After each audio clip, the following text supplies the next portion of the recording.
राजनीतिक चंदे के मुद्दे पर मायावती ने कांग्रेस और बीजेपी को आड़े हाथों लिया है और खुलासा किया है कि किसे कितना पैसा मिला। आदाब नमस्कार, मैं दानिश नदीम और आप देख रहे हैं द देश board. Bahujan Samaj party supremo Mayawati ने राजनीतिक चंदे को लेकर कांग्रेस और बीजेपी पर तीखा हमला बोला है। मायावती ने कांग्रेस को आड़े हाथों लेते हुए कहा है कि यह पार्टी न केवल पूंजीपतियों से चंदा लेती है बल्कि इस पैसे का इस्तेमाल अपनी राजनीति को आगे बढ़ाने के लिए करती है। उन्होंने कांग्रेस की नीतियों और उनके काले धन के खेल को बेनकाब करते हुए खुलकर हमला किया। आइए जानते हैं उन्होंने क्या क्या कड़ा आरोप लगाया है। बहुजन समाज पार्टी सुप्रीमो मायावती ने राजनीतिक चंदे को लेकर कांग्रेस और बीजेपी पर जमकर हमला बोला है। मायावती ने कांग्रेस पर तीखा प्रहार करते हुए कहा कि यह पार्टी न केवल पूंजीपतियों से चंदा लेती है बल्कि उन्हीं का विरोध कर संसद में अराजकता फैलाने का काम भी करती है। इसके अलावा अमित शाह के बयान के बाद डॉक्टर अंबेडकर के कथित अपमान के विवाद में भी कांग्रेस को आड़े हाथों लेते हुए उन्होंने इसे छलावापूर्ण राजनीति करार दिया है। मायावती ने कांग्रेस पर दोहरे चरित्र का आरोप लगाते हुए कहा कि यह पार्टी हमेशा अपनी असली नीयत छिपाकर राजनीति करती है।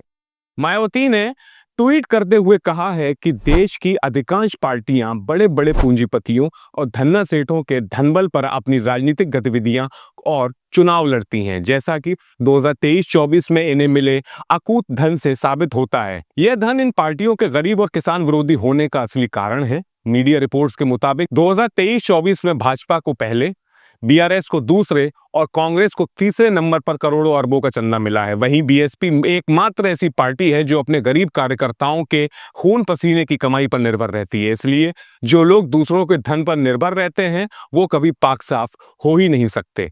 मायावती ने कहा कि कांग्रेस का दोहरा चेहरा सामने आता है, जो पूंजीपतियों का विरोध करती है लेकिन उन्हीं से चंदा लेकर सरकार चलाती है और उन्हें फायदा भी पहुंचाती। इसके अलावा बाबा साहेब डॉक्टर भीमराव अंबेडकर जी और उनके अनुयायियों के प्रति कांग्रेस की अपेक्षा और तिरस्कार भी उजागर होता है, जबकि वोट के लिए वे छलावापूर्ण राजनीति करती हैं। लोगों को इस राजनीति से सतर्क रहने की जरूरत है।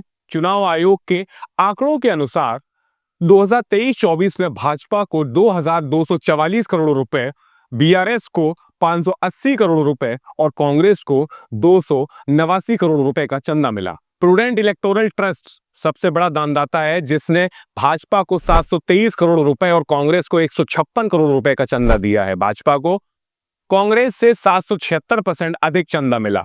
भाजपा को 2244 करोड़ रुपए और कांग्रेस को 289 करोड़ रुपए मिले हैं। मायावती ने अपने ट्वीट में कांग्रेस और भाजपा दोनों को गरीब और किसान विरोधी पार्टियां करार देते हुए हमला बोला है। उन्होंने कहा कि इन पार्टियों का धनबल ही उन्हें धन्ना सेठों का समर्थक बनाता है, जो गरीबों के लिए एक खतरनाक स्थिति है। मायावती ने कांग्रेस पर सीधा आरोप लगाते हुए कहा कि यह पार्टी बाबा साहेब डॉक्टर भीमराव अंबेडकर के विचारों की पूरी तरह अपेक्षा करती है और उनके अनुयायियों को तिरस्कार देती है, जबकि वोट बैंक के लिए उनकी नकल करती है। मायावती ने अपनी पार्टी बसपा को अन्य पूंजीवादी पार्टियों से अलग बताते हुए गर्व से कहा कि उनकी पार्टी केवल गरीब कार्यकर्ताओं की कड़ी मेहनत और ईमानदारी के बल पर खड़ी है।